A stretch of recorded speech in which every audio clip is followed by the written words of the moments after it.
Տիկին Բադալյան, JD Vance-ը Հայաստանում է, մի կողմ թողնենք բոլոր այն շահարկումները, ընդդիմության քննադատությունները,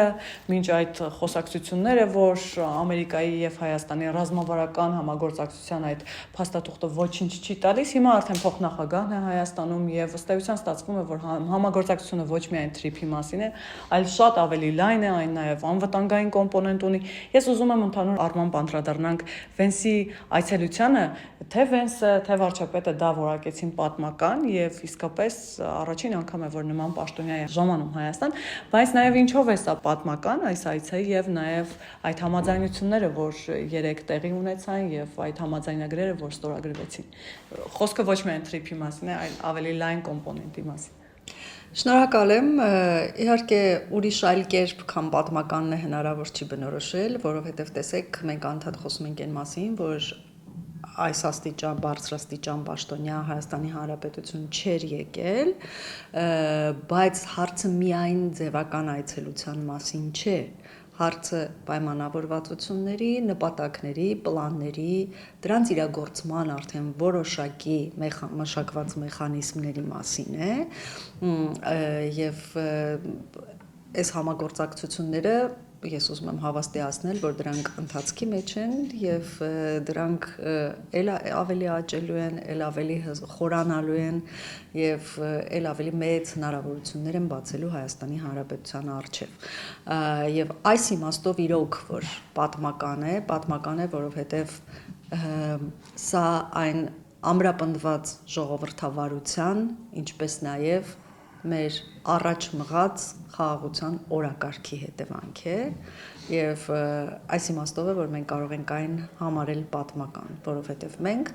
մեր նորագույն պատմության մեջ անընդհատ ապրել ենք կոնֆլիկտի, անընդհատ ապրել ենք թեժ մթնոլորտում, անընդհատ լուծել ենք գոյաբանական խնդիրներ եւ մենք այսօր ունենք արդեն հնարավորություններ փակելու այդ էջը եւ բացելու մի նոր էջ, որտեղ որ իրոք նվազեցվելու է թե արտագաղթը, թե աղքատության ցուցանիշները եւ Հայաստանի Հանրապետության քաղաքացիները ունենալու են արդեն ավելի մեծ հնարավորություններ, նաեւ մշակույթը փոխվելու, որովհետեւ այսքան շատ թե գործարաններ, թե ճանապարհներ, ենթակառուցվածքներ,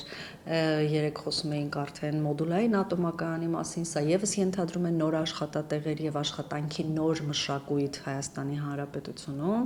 ավելի մրցակցային է դառնում եւ ի վերջո Հայաստանի Հանրապետությունը այս բոլոր համագործակցությունների արդյունքում կարող է տարածաշրջանում դառնալ տնտեսական, այսպես բարգավաճման հենասյուներից մեկը բոլորի համար, ինչպես որ մենք խաղաղությունը բոլորի համար ասում էինք, որ տարածաշրջանում մենք կբերենք խաղաղություն, հիմա էլ ասում ենք, որ տարածաշրջանում մենք կբերենք տնտեսական զարգացում։ Տիկին Բադալյան, հիմնականում խոսենք TRIP-ի մասով, երեք Vance-ն էլ շեշտադրումներ կատարեց, թե ինչքան մեծ առևտրաշրջանառություն կարող է տեղի ունենալ հենց Հայաստանի միջով եւ ինչ մեծ ներդրումների մասին է խոսքը, մեծ գումարների մասին է խոսքը, բայց այնուամենայնիվ գիտեք, քիչ են մարդիկ հատկապես ձեր ընդդիմախոսները, ովքեր TRIP-ը փակուղի են համարում Հայաստանի համար, ռիսկ են համարում անվտանգային։ Հիմա TRIP-ը ռիսկ է թե հնարավորություն է։ Ցանկացած մեծ գործ եւ ցանկացած հաջողություն ունի նաեւ ռիսկեր եւ շատ կարեւոր է այդ ռիսկերը կառավարելի լինեն եւ շատ կարեւոր է որ մարդիկ ովքեր որ նախաձեռնում են կամ ինչ որ նախագծի հեղինակ են կամ ներգրաված են ի վիճակի լինեն կառավարելու այդ ռիսկերը։ Ես այս առումով խնդիր չեմ տեսնում, չեմ կարող բացառել որ որևէ ռիսկ չկա, որովհետեւ կան բաներ որ մեր վերահսկողությունից դուրս են, կան բաներ որոնք մեր պարտավորություններից դուրս են, ոչ միայն TRIP-ի հարցով ընդհանուր առմամբ տարածաշրջանում ավելի լայն առումով, հա, բայց այն ամենը ինչ որ Հայաստանի Հանրապետության վերահսկողության ներքո է, ես վստահ եմ, որ մենք այսօր Հայաստանի Հանրապետությունը ունի այդ ներուժը, թե ռիսկերը կառավարելու, եւ եթե մի քանի տարի առաջ մենք այս նույն բաները ասում էինք, թերահավատ էին մոտենում, բայց այսօր արդեն շոշափելի արդյունքներ են տեսնում մեր քաղաքացիները, եւ հիմա էլ ուզում եմ հավաստիացնել, որ մենք այնուամենայնիվ թե ինտելեկտուալ, թե մասնագիտական, թե կամքի առումով այդ ներուժը եւ նպատակասլացությունը ունենք, որպեսզի կարողանանք կառավարել բոլոր ռիսկերը եւ ի վերջո մեր բոլոր նպատակները մեր երկրի հետ կապված դարձնենք իրականություն։ Լավ տեսեք, երրորդ երկրներից մասնավորապես Ռուսաստանից վերջին օրերին գիտեք ամենօրյա ռեժիմով հայտարարություններ են հնչում նախ այն մասին, թե որքան կործանարար կարող է լինել Եվրամիության եւ Միացյալ Նահանգների հետ Հայաստանի համագործակցությունը, վստահ եմ դուք այդ հայտարարություններին ծանոթ եք, բայց նաեւ քիչ չեն հայտարարությունները, որ Ռուսաստանը ամեն կերպ փորձում է մասնակցության եզրեր գտնել, հնարավորություններ փնտրել թրիփում եւ նաեւ հիմա խոսում են ատոմակայանի մասին մոդուլային, ասում են, որ Ռուսաստանի առաջարկին այլ ընտրանք չի կարող լինել, ինչու հենց Վենսի այցին ընդառաջ ռուսական կողմը սկսեց խոսել հենց հատկապես թրիփում մասնակցություն ունենալ եւ ունենալու եւ նաեւ ատոմակայանի մասին մոդուլային։ Այսինքն Ռուսաստանը այնուամենայնիվ չի փորձելու որևէ կերպ խոչընդոտել կամ ինչպես իրենք են հայտարարում, որևէ կերպ մասնակցություն ունենալ։ Մասնակցություն ունենալը մեծ խնդիր չէ, որովհետև կարծում եմ, որ այդ դիսկուրսը մենք ենք բացել առաջին հերթին, մենք ենք բացել այդ դիսկուրսը եւ ի վերջո կարող է Ռուսաստանի Դաշնությունը մասնակցություն ունենալ նաեւ թրիփին այն հատվածով, որտեղ որ ունի պարտավորություններ, հա, որտեղ մեր կոնցենսիոն կառավարման հանձնված ենթաստրուկտուրաներ մենք ունենք Ռուսաստանի Դաշնությանը, թեկուզ դրանք վերանորոգելու, դրանք շահագործելու առումով եւ աստիճանաբար կարող է դա լինել։ Ինչու հենց Վենսի այցից հետո ակտիվացան այս խոսակցությունները, որովհետեւ ինչպես նրանք, այնպես էլ մեր ընդդիմությունը մինչ Վենսի այցը լուրջ չէր վերաբերվում այս ամեն ինչին։ Եվ մենք հիշում ենք այդ բոլոր խոսակցությունները, չէ՞, որ ընդդիմությունը այսպես անընդհատ թափահարում էր, որ սա Ամերիկայի հետ չի համագործակցություն, այլ Ամերիկան հանձնելու է մեր երկիրը Թուրքիային, նպաստելու է, որպեսզի մենք ամբողջությամբ այսպես եւ մեր իշխանությունն էլ, որին անվանում են նրանք թրքամետ կամ չգիտեմ թրքահապատակ կամ թրքահաճո, չգիտեմ ինչ արդեն բառեր են նոր ստեղծվում, ու այդ նույն ընդդիմությունը Վենսի այցից հետո դարձավ լրիվ այսպես այլ բնորոշում ստացավ, որ դրանք սկսեցին ամբողջությամբ նամակներով հեղեղել, պատմել իրենց բոլոր դառն ու ցավերի մասին, այնպիսի տպավորություններ կարծես թե Ամերիկայի Միացյալ Նահանգները, որ իր մինչև ամբողջությամբ բոլորս էլ հասկանում ենք, չէ՞, չուսումնասիրի երկիրը, երբեք այդ երկրի հետ համագործակցության մեջ չի մտնի, կարծես թե մի նորություն էին ասում, դուք գալիս եք 37 թիվ, այստեղ բռնապետություն է, այստեղ քաղբան տարկյալներ են, այսինքն պետության դեմ վկայություններ էին տալիս, հա, բայց չգիտես ինչու իրենց փրկությունը տեսնում էին հենց այն երկրի ներկայացուցչի մեջ, որի դեմ իրենք պայքարում էին, ասելով, որ այդ երկիրը գալիս է, որպեսզի Հայաստանը վերջնականապես կործանի եւ հանձնի թուրքերին։ Ավելի աբսուրդ մեկնաբանություններ էլ կային Տիկին Բադալյան, օրինակ, որ Վենսը Հայաստան գալիս է պարզապես որպեսզի այստեղից կարողանա գնալ Բաքու եւ Իրանին որոշակի ազդակներ ուղարկի։ Ես այդ պահին պատկերացնում եի այն, որ հին միջնադարյան ժամանակներում քարավանով գալիս էին եւ իջևանատներ էին պետք, որպեսզի իջևանեին, հա։ Սա է այդ պատկերացումը, որը ունի ընդդիմությունը ընդհանուր առմամբ քաղաքականության, Հայաստանի Հանրապետության ապագայի վերաբերյալ, ընթացիկ քաղաքական, հա, այդ գործընթացների վերաբերյալ, էս է իրենց պատկերացումը։ Եվ այն էականորեն տարբերվում է մեր պատկերացումներից, որովհետև մենք ասացինք եւ արեցինք եւ շարունակում ենք անել եւ դեռ անելու ենք։ Եվ որքան որ այդ նպատակի իրագործումը ավելի մոտենա, այնքան ավելի խոճապային այսպես տրամադրություններ են ստեղծվելու այդ բոլոր ընդդիմախոսների մոտ, որովհետև ես առավել քան վստահ եմ, միևնույն է Եվս մեկ անգամ կրկնեմ, առավել քան վստահ եմ, որ իրենք իրենց հոգու խորքում կուզենային այս պատմական իրադարձությունների մասը կազմեին եւ իրենց հոգու խորքում կուզենային ապրել այն Հայաստանի Հանրապետությունում, որը որ նշмарվում է այս պահին։ Բայց քանի որ իրենց սկզբունքորեն իրենց գաղափարներից իրենց հայտարարած, հա, այսպես գաղափարներից չեն կարող հրաժարվել, որովհետև իրենց իմաստը կկորի գոյության, որպես քաղաքական ուժ, այդ իսկ պատճառով շարունակում են այսպես ցայտնոտի մեջ են ընկել, ինչ որ կերպ փորձում են իրենց մասին հիշեցնել, ինչ որ կերպ խոչընդոտել, բայց ես առավել քան վստահ եմ, որ այդ խոչընդոտելու գործընթացը չի հաջողվելու։ Այսինքն այն մարդիկ, որոնք չնկատելով կամ ուշադրություն չդարձնելով, չհասկանալով են իրադարձությունները, որոնք կատարվում են Հայաստանում եւ այն հեռանկարները, որ բացվում են, ընդհանրապես Հայաստանը համարում են փոքրիկ իջևանատուն, մեծ գործչի համար, ի հեճուկս այն բոլոր արտահայտությունների եւ հարգանքի դրսեւորման, որ մենք երեք տեսանք Հայաստանի Հանրապետության վարչապետի նկատմամբ, այդ մարդկանց մասին արդեն լուրջ խոսել եւ լուրջ մեկնաբանություններ անելու կարիք էլ չկա, որովհետեւ կարծում եմ նույնիսկ միջին վիճակագրական յուրաքանչյուր քաղաքացի ամեն ինչ շատ լավ տեսնում եւ հասկանում։ Իդեպ նաև ներդրումների մասով այսպես տարընկալում եղավ անդիմության մոտ այդ 9 միլիարդը ամեն կերպ մեկնաբանվեց։ Մի մասն ասեցին դա, քանի որ JD Vance-ն ասել է, որ 5 միլիարդը հիմա է տրամադրվելու, 4 միլիարդը հետո ասացին, որ նախ կառավարության թարգմանիչը սխալ է թարգմանել, հետո ասացին այդ դա նույն գումարներն է, որ ժամանակին Ալիևը առաջարկում էր Սերժ Սարգսյանին, բայց Սերժ Սարգսյանը հրաժարվում էր, որ պատկերացնեք աբսուրդի ժանր, բայց որոշները ավելի խելոք գտնվեցին եւ ասացին, որ միգուցե այս իշխանությունները այդքան կամք ուժ համառություն չունենան, որ այս ամեն ինչը հասցնեն ավարտին եւ իրենք կգան եւ այդ կամքը, համառությունը, ուժը կդրսեւորեն եւ ամեն ինչ կտանեն դեպի հանգուցալուծում։ Հիմա որքանով համոզված լինենք, որ այս իշխանությունը կարողանալու է այս ամեն ինչը կյանքի կոչել, որովհետև մեկ բան է, որ պայմանավորվածություններ կան, թղթի վրա են դրանք, բայց գետնի վրա դեռևս աշխատանքներ չկա ու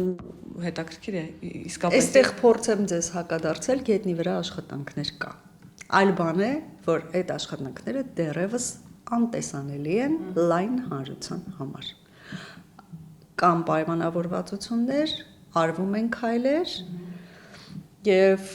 ամբողջ կառավարությունը ազգային ժողովի հետ համատեղ իհարկե եւ ողջ պետությունը կարելի ասել իր ամբողջ մասնագիտական ռեսուրսով պետական ապարատը ամբողջությամբ ներգրավված են այդ նախապատրաստական աշխատանքներին, որպեսզի այդ արդյունքները շատ ավելի արագ լինեն եւ շատ ավելի տեսանելի մեր հանրության համար։ Այնպես չի, որ հողի վրա որևէ բան չի արվում, հողի վրա արվում են շատ բաներ եւ շատ բաներ էլ ընթացքի մեջ են, բայց մենք պատեհ պահին դրա մասին տեղեկատվություն կհաղորդենք մեր քաղաքացիներին ու մենք ամեն ինչ անում ենք շատ թափանցիկ իմիջիայլոց, այնպես չստացվի, որ գախնի ինչ որ գործարքների մեջ ենք եւ հանրությանը post factum այսպես կտեղեկացնենք, նման բան չկա, շատ թափանցիկ ենք, բայց նախապատրաստական աշխատանքներ իհարկե արվում են այս պահին եւ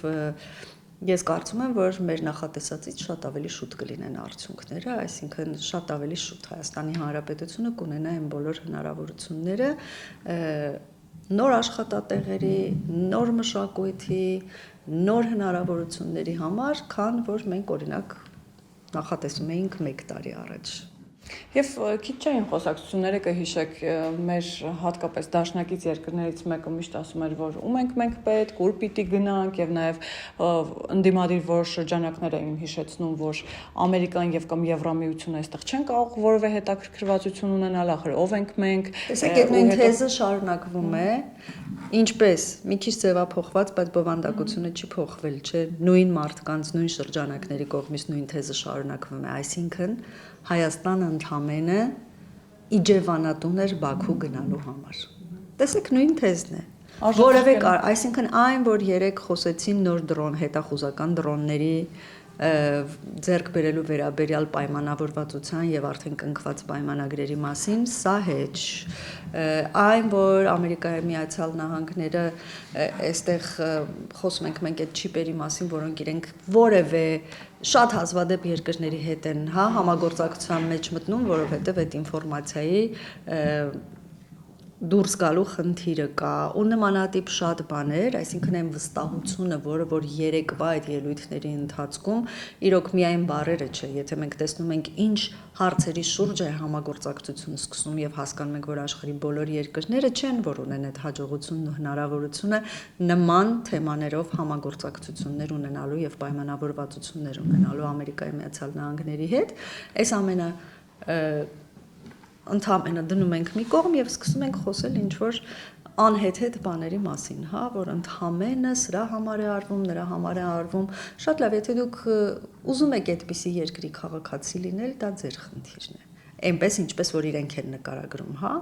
որ ում ենք մենք պետք, օրինակ մեզ չեն եկել, որտեղ հարվում է, որ այսպիսի արտահայտություններ, ես կարծում եմ, որ այդ մարդիկ ուզում են հենց այդպիսի երկրի քաղաքացի լինել։ Մենք այդպիսի երկրի քաղաքացի չենք ուզում լինել,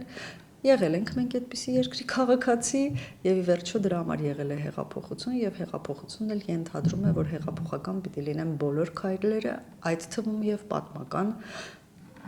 ընթացքը ավելի խաղաղ եւ ավելի հզոր երկիր դառնալու եւ մենք ջանք չենք խնայելու, որ դա կարողանանք անել։ Եվ ի վերջո մենք պիտի պահպանենք մեր անկախությունը, տարածքային ամբողջականությունը, ինքնիշխանությունը, որովհետեւ դրա համար մեր զինվորներն են զոհվել եւ այս ամենը հենց այնպես չպիտի լինի։ Մենք պիտի դառնանք տարածաշրջանում թելադրող, կայացած, հզոր երկիր եւ մենք դա կարող ենք անել, որովհետեւ երբ որ ժամանակին մենք ասում ենք մենք կդառնանք տարածաշրջանում ժողովրդավարության լոկոմոտիվը, որևէ մեկը լուրջ դրան չէր ընդունում, բայց մենք դա արել ենք։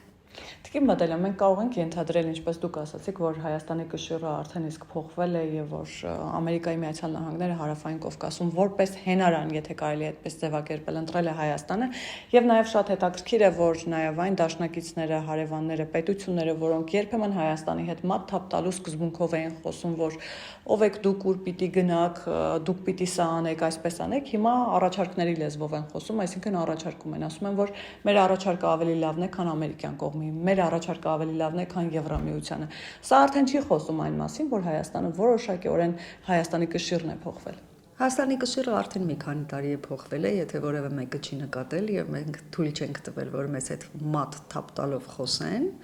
եւ մենք դա կարողացել ենք անել, ելի եմ կրկնում, ի հեճուկս այն բոլոր ճնշումների, որոնց մենք ենթարկվել ենք, թե որպես քաղաքական ուժ, թե որպես երկիրը առաջնորդող ուժ, եւ մենք թույլ չենք տվել, որ մեզ հետ խոսեն վասալի պես։ Մենք թույլ չենք տվել, որ մեզ հետ խոսեն շանտաժների լեզվով, եւ դա մեզ հաջողվել է, եւ ես այդ բոլոր դժվարությունների եւ տհաճ այդ զգացողությունների էջը կարող եմ համարել փակված եւ ուրախությամբ նշել, որ այո, այսօր Հայաստանի անունը քննարկվում է աշխարհի բոլոր հարթակներում, այսօր Հայաստանի Հանրապետության պաշտոնյաները սպասված են ամենուրեք եւ ցանկացած տեղ համագործակցության ոչ թե ձևական բնույթի են լինում այդ հարաբերությունները եւ օգտվելով առիթից եւս մեկ անգամ պիտի հիշեցնեմ, որ դա իրոք շատ ծանր, դժվար աշխատանքի եւ մոբիլիզացիայի արդյունք է, այսինքն դա հենց այնպես երկնքից մանանա չի թափվել, դա աշխատանքի արդյունք է, բայց մենք այս կետում էլ չենք համարում, որ մենք հասել ենք մեր նպատակին եւ կարող ենք թուլանալ, ընդհակառակը այստեղից ել ավելի շատ ջանքեր ել ավելի շատ գիտելիք է պահանջվում եւ ես լիահույս եմ, որ երկրի մասնագիտական այն եւ գիտական նաեւ այն ռեսուրսը, որը որոշ գործընթացներից ինչ-ինչ պատճառներով նույնիսկ դուրս է մնացել ներգրաված չի եղել, բոլորը կհամախմբվեն եւ մենք կկարողանանք ել ավելի արագ եւ ել ավելի մեծ հաջողությունների հասնել։ Տիկին Բադալյան եւ Վենսի այցի հետ կապված ամենամեծ ակնկալիքը այն էր, որ որոշակի դրական դինամիկա կարող ենք ունենալ թե հայ-թուրքական հարաբերություններում, թե Հայաստան-Ադրբեջան այս խաղաղության process-ում եւ առհասարակ հարաբերություններում, որովհետեւ տեսեք, մենք զուգահեռ տեսնում ենք, որ խաղաղության process-ը կա, պայմանագիրը նախաստորագրվել է, օրերս Աբու Դաբիում Զայեդ մրցանակաբաշխությունը ստացան թե Նիկոլ Փաշինյանը, թե Իլհամ Ալիևը, բայց հաջորդ օրը Բաքվում տեղի ունեցավ Արցախի ռազմաքաղաքական ղեկավարության դատավարությունները, որոշ մարդիկ ցմա դատապարտվեցին, ինչպես հասկանալ խաղաղության process-ը մի կողմից, մյուս կողմից այս գործընթացները եւ նաեւ քանի որ թուրքիական կողմից էլ դրական ազդակներ եղան եւ հայտարարություններ, որ իրենց կողմից էլ կարգի են բերում անցակետը, ինչ սպասել արդյոք հայ-թուրքական սահմանը առաջիկայում կբացվի եւ արդյոք կարող ենք ասել, որ հիմա կգնան բանակցություններ արդեն խաղաղության վերջնական պայմանագիրը ստորագրելու համար։ Վենսի այցը Բաքու այդ իմաստով սառույցը կարող է հալեցնել, որովհետեւ կարծես թե հայկական կողմը հիմա էլ պատրաստ է ստորագրել այդ խաղաղության պայմանագիրը, Ալիևն էլ հայտարարում էր Դավոսում, որ եթե բավարար կամք լինի, մենք շուտով կունենանք վերջնական պայմանագիր, բայց տեսնում ենք, որ ամեն դեպքում հապաղում է Բաքվում ինչ որ բանի սպասում են։ Հիմա կարող ենք ասել, որ Վենսի այցը կարող է այդ սառույցը կոտրել։ Այո, կարող է։ Ես լիահույս եմ, բայց միևնույն ժամանակ ուզում եմ ասել, որ այդ բոլոր նպատակների իրականացումը միայն Վենսի այցով չէ, որ պայմանավորված է, այսինքն Հայաստանի Հանրապետությունը տևական ժամանակ է բանակցություններ է տանում եւ աշխարհի բոլոր հարթակներում խոսում է Ադրբեջանում պահվող հայ գերիների մասին։ եւ ոչ միայն ռազմաքաղաքական ղեկավարության որոնք դատապարտվեցին մի մասը ՑՄԱ, մյուս մասը բավականին երկարաժամկետ, ազատազրկվեցին, ոչ միայն նրանց մասով, այլ մենք այնտեղ, եթե չեմ սխալվում, 19 հայրենակից ունենք եւ Հայաստանի Հանրապետությունը ջանքեր չի խնայում նրանց հետ վերադարձնելու այսպես ուղղությամբ Եվ միևնույն ժամանակ, ինչպես դուք նշեցիք, այո, տեսեք, հարևան Թուրքիայի կողմից եւս եկան որոշակի ազդակներ, որ որոշակիորեն արդեն հստակ քայլեր են արվում եւ բնականաբար սա էլ է խոսում գործընթացները ավելի արագացնելու մասին եւ ես լիահույս եմ, այո, որ մենք կունենանք խաղաղություն, վերջնական հաստատված խաղաղություն, չնայած որ մենք արդեն ունենք որոշակի խաղաղություն, այն որ արդեն տևական ժամանակ է սահմանին կրակոցներ չկան, որ զինվորներ իրենց կյանքը չեն կորցրել այդ սահմանին կրակոցների պատճառով, այն որ Ադրբեջանի տարածքով նաև մեր որոշ գործարարներ կարողանում են շատ ավելի հարմար պայմաններով, շատ ավելի կարճ ժամանակահատվածում իրենց ապրանքը, A-կետից B-կետ հասցնել, օգտագործելով ադրբեջանական կապուղիները, այս իմաստով արդեն դրական տեղաշարժ կար Եվ բնականon ընթացքով էլ եթե գնանք, մենք այնուամենայնիվ ամենայն հավանականությամբ կհասնենք մեր այդ մեծագույն նպատակին, խաղաղության վերջնական հաստատմանը, բայց այո, ինչ խոսք պենսիայի այցը կարող է ինչ-որ կերպ նաև արագացնել եւ գուցե դա հենց դրա համար էլ արված է։ Եվ Տիկին Բադալյան, դուք ձեր խոսքում կարևոր բան նշեցիք, որ Ամերիկայի Միացյալ Նահանգները այսօր համագործակցում է տարածաշրջանում ժողովրդավարության լոկոմոտիվ հանդիսացող պետության հետ, այնինչ դրան ոչ ոք չէր հավատում, անգամ երբ այդ ճանապարհին էինք կամ ճանապարհը նոր էինք սկսում, ոչ ոք չէր պատկերացնում, որ Միացյալ Նահանգները կարող է հաշվի նստել Հայաստանի հետ եւ մենք կարող ենք ժողովրդավարության լոկոմոտիվ լինել, բայց տեսեք, արժևում 2026 թվականի խորհրդարանական ընտրություններն են, կարծում եմ այսպես կարևոր եւ ամենապատասխանատու ընտրություններից մեկը Հայաստանի համար։ Ինչ եք կարծում, Միացյալ Նահանգները կհամագործակցի Հայաստանի Հանրապետության հետ, եթե ենթադրենք, որ տեղի ունենա, չասեմ իշխանափոխություն, բայց իշխանության կան ուժեր, որոնք օրինակ համարում են, որ 29000 քառակուսի կիլոմետրով պետք չի բավարարվել, պետք է այստեղ բերել այլ կողմերի, թրիփը պետք է ունենա այլ երաշխավորներ, այդ թվում Ռուսաստան եւ Չինաստան։ Այսինքն այս պարագայում ինչպես եք պատկերացնում համագործակցությունը եւ արդյոք վտանգավոր չէ, կամ վտանգի տակ չի դրվում նաեւ թե թրիփը, թե համագործակցությունը Միացյալ Նահանգների հետ, թե խաղաղությունը ինչ որ իմաստով։ Դրվում է, ինչ խոսք, իմ անձնական տեսանկյունն է սա, որ այո, դրվում է հարվածի տակ ես բոլոր պայմանավորվածությունները, որովհետև ինչպես դուք նշեցիք, այո, Ամերիկայի Միացյալ Նահանգները համագործակցում է Հայաստանի Հանրապետության հետ, որովհետև Հայաստանի Հանրապետությունը վարում է ճիշտ, բալանսավորված արտաքին քաղաքականություն, Հայաստանի Հանրապետությունը ժողովրդավար երկիր է, Հայաստանի Հանրապետությունը առաջնորդվում է ժողովրդավարության բոլոր կանոններով եւ Հայաստանի Հանրապետությունը վերջին տարիներին դարձել է այն երկիրը, որի հետ այո կարող են աշխարհի հզոր տերությունները համագործակցել։ Եվ այս գծից շեղվելու դեպքում բնականաբար ռիսկի տակ կդրվեն այն բոլոր պայմանավորվածությունները, որոնք կան, բայց դե միանշանակ էլ չես կարող ասել, որովհետև դա կարծում եմ, որ Ամերիկայի Միացյալ Նահանգների որոշումը կլինի, ում հետ համագործակցել եւ ում հետ չհամագործակցել, եւ ես չեմ կարող ինձ թույլ տալ ենթադրությունները։ Եվ գանք ամենակարևորին, վերջին հարցից փորձեմ ամփոփել, խորհրդարանական ընտրություններին ընդառաջ հիմնական մեղադրանքներից մեկը, որ կա ձեր ուժի հանդեպ, հատկապես քաղաքասարակության կողմից, որ ժողովրդավարական լծակներ եք տալիս ոչ այդքան ժողովրդավար ուժերի, կուսակցությունների,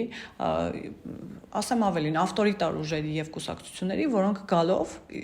եթե կան իշխանության, երկիրը տանելու են լրիվ այլ հունով։ Հիմա նաև այստեղ անելիք չկա այդ իմաստով, որ ժողովրդավարությունը նաև պաշտպանելու կարիք ունի եւ շատերի մեղադրանքը հենց նրանում է կայանում, որ նման ուժերը եւ անհատները պիտի ընդհանրապես չկարողանան մտնել ընտրական process-ների մեջ։ Փորձեմ իմ տեսանկյունը ներկայացնել։ Ժողովրդավարություն ինչ է նշանակում, որ ժողովուրդն է, իշխանությունը, ժողովուրդն է վարում երկրի ընթացքը, երկրի կյանքը։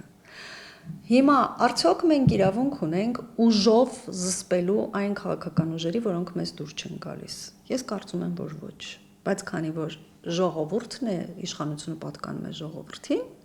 ժողովուրդը ինքը պիտի այդ ընտրությունը կատարի, որովհետև ով գիտի, գուցե ժողովրդի կարծիքը մերից տարբերվում է եւ ժողովրդին ավելի դուր է գալիս ավտորիտար պայմաններում ապրելը։ Գուցե ժողովրդին դուր է գալիս ավելի այն խղճուկ պայմանները, որից մենք փորձում ենք հանել ժողովրդին։ Ժողովրդավարության իմաստը հենց դա է, որպեսզի ժողովուրդը ունենա ընտրության հնարավորություն եւ կատարի ընտրություն։ Իհարկե նաև սովորի կատարել ընտրություն մեր ժողովուրդը, որովհետև մեծ հաշվով դե յուրե միշտ ունեցել է ընտրության հնարավորություն, դե ֆակտո ոչ։ Եվ սովոր չէ որոշումներ ընդունելու եւ այդ որոշմանը տեր կանգնելու, որոշումներ ընդունելու եւ այդ որոշման հետևից գնալու եւ պահանջատեր լինելու, հա, իր քվեի համար պահանջատեր լինելու։ Դա պիտի սովորի ժողովուրդը եւ երբ որ ժողովուրդը դա կսովորի, ապա նման հարցերը օրակարգից դուրս կգան։ Մենք պիտի արգելենք, թե պիտի չարգելենք։ Կարծում եմ, որ ոչ, մենք չպիտի արգելենք։ Ուղղակի հորդորում եմ այդ քաղաքական ուժերին ավելի անկեղծ լինել իրենց օրակարգերի վերաբերյալ ժողովրդի հետ կոմունիկացնելու եւ իրենց ծրագիրը ամբողջությամբ թափանցիկ ժողովրդին ներկայացնելու հարցում։ Այդ ժամանակ ժողովուրդը կկատարի իր ընտրությունը, գուցե նրանց ծրագիրը ավելի է դուր գալիս, հա? Ավելի է դուր գալիս, օրինակ, ինչպես որ երկար բանակ քննարկումներից հետո ի վերջո մարդիկ անկեղծ ասացին, որ այո, այդ որ ասում ենք, որ նախարարը կամ նախագահը աշխատավարձ չի ստանալու, մենք մեր գրպանից նրանց, այսինքն ստացվում է, գուցե մարդկանց դա դուր է գալիս, գուցե մարդկանց դուր չի գալիս այն ինչ որ մենք ենք անում, թափանցիկ, պարզ, բոլոր խնդիրները բոլորի աչքի առջև, ոչ մի գաղտնիք չպահելով, մեր թիրախները, ուղղությունները հստակ ձևակերպելով եւ անցնելով, գուցե դա դուր չի գալիս մարդկանց։ Իհարկե դուր է գալիս, թե դուր չի գալիս, մենք տեսնենք հունիսի 7-ին, բայց արգելելուն ես կարծում եմ, որ դա ժողովրդավարության ընդհանուր գաղափարներից չի բխում։ Եթե չկա հստակ հանցագործություն, եթե չկա պետության շահիդեմ արվող գործողություններ, ապա եւ դա նրանց գաղափարախոսությունն է ընդհանրապես, այս դեպքում բռնանալ չի կարելի։ Պիտի մարդիկ ներկայացնեն իրենք ինչպես են տեսնում Հայաստանի Հանրապետության ապագան, ներկայացնեն ճիշտ այնպես, ինչպես որ մենք ենք ներկայացնում, եւ այդ ժամանակ տալ ընտրություն, որպեսզի ժողովուրդը ում պատկանում է իշխանությունը Հայաստանի Հանրապետությունում իր ընտրությունը կատարի։ Այսինքն դուք էլ ձեր խոսքում իհարկե մի քանի անգամ նշեցիք, թե ինչպիսի Հայաստան կունենանք ապագայում 26 թվականի ընտրություններից հետո պիտի որոշի ժողովուրդը եւ դա միանշանակ է, որ ժողովրդի քվեն որոշիչ է։ Միանշանակ մենք դա մեր ամենամեծ ձեռքբերումն է, ինչից հետո որ ամբողջ աշխարհի իր վերաբերմունքը փոխել է Հայաստանի Հանրապետության նկատմամբ, այդ ամենակարևոր բաղադրիչներից մեկն էլ ազատ, արդար, թափանցիկ ընտրություններ կազմակերպելներ, որը որ մենք արել ենք, անում ենք եւ անելու ենք միշտ։ Եվ եթե ժողովրդի քվեն, եթե ժողովուրդը կորոշի իր ընտրությամբ, իր տված քվեով եւ կկրի դրա պատասխանատվությունը, որ այս ուժը պիտի լինի իշխանության, ուրեմն այդ ուժն էլ կլինի իշխանության։ Կորոշի, որ այս ուժը չի լինելու եւ գնալու ժամանակն է, ուրեմն այդպես էլ կլինի։ Բնականաբար մենք շարունակում ենք տեր լինել մեր այն խոսքին, որ հատկապես այլ ուժերի միջամտություններով, ռազմական հեղաշրջումներ, չգիտեմ, տարբեր ավերածությունների արդյունքում, ճնշումների արդյունքում իշխանափոխություն չի լինելու երկրում, որովհետև երկրում խմբակներ չեն որոշում, ինչ է լինելու երկրի ապագայի եւ իշխանության հետ։ Մեր երկրում դա որոշում է Հայաստանի Հանրապետության քաղաքացին իր քվեով։